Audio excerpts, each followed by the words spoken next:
Also in the street plan of Washington, you find pentagrams. So here we have two pentagrams in the street plan of Washington. The top one points into the Capitol building, and the one at the bottom points into the White House.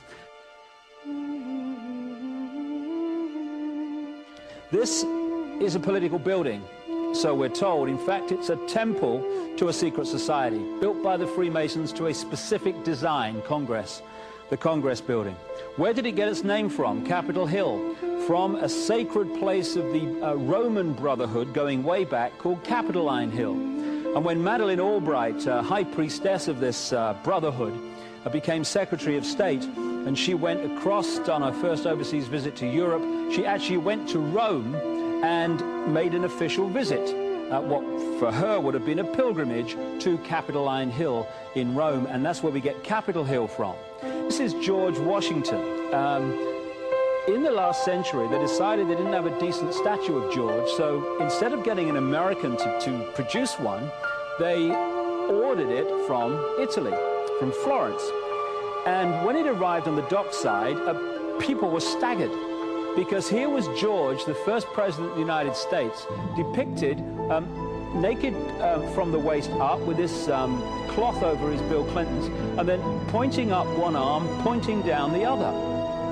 What's going on? Unless you realize where these people are coming from, it's inexplicable.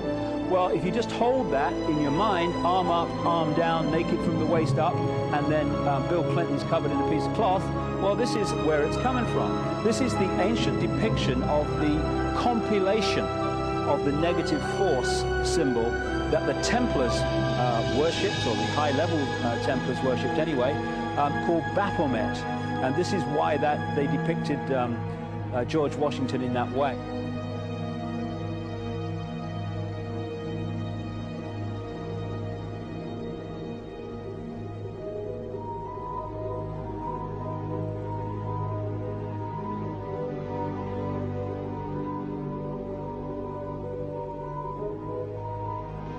What has come to light is that it's now been, it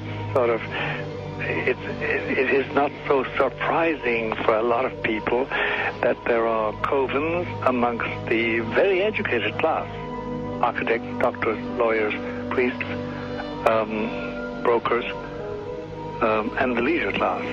These are people who have made pacts with the devil. That's right. It's really the best, the more accurate way of describing it would be that they have indulged themselves in the worship of the goat, of the prince, of the serpent, of Satan, of Lucifer, and they lead perfectly normal lives. They're jewel merchants. They travel. They're prominent in their own way, but they do have this indulgence. Father, here's a part of that I can never understand, that has never made sense to me, and that is, if somebody were to make a pact with the devil, then obviously the implication is if the devil is there to make a pact with them, to make a deal, to make their life, their short mortal life on earth, pleasurable, with money or women or travel, or more interesting, whatever it is they want.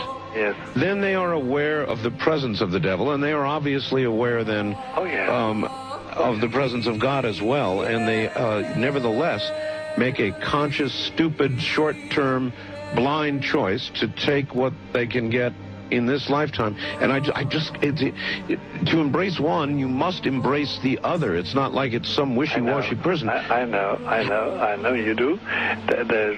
It is a very not easy to understand, except when you talk with them, when they let their hair down and peel grapes, as we say, and when they're on their way to being cured of what or healed is the proper word.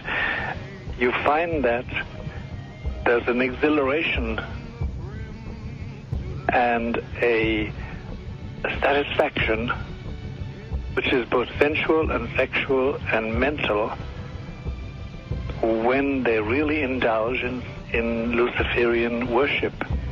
There is a peculiar exhilaration. Like a drug, then? Yes, it's a peculiar exhilaration. And of course, the godly instincts in us all, the angelic in us all, because we all have something angelic and something godly, besides everything else, a lot of other negative things, that is quenched. And you find in them a horror of anything, what we call sacred and holy, or sacrosanct, or the idea of the idea of the sacred, of the awesome.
How in the world did you ever get involved in praying to demon spirits?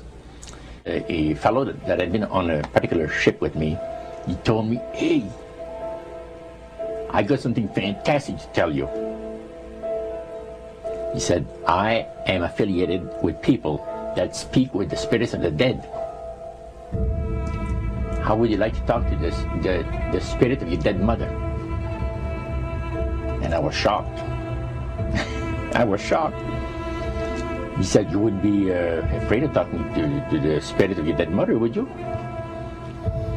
Well, I said, "I'll tell you what, I would have to give that some thought, because it's something I never thought about before in my life." Most of us probably haven't. A little afraid of something like that. Well, he says, you know, it's written all over your face. You're afraid of going to a seance.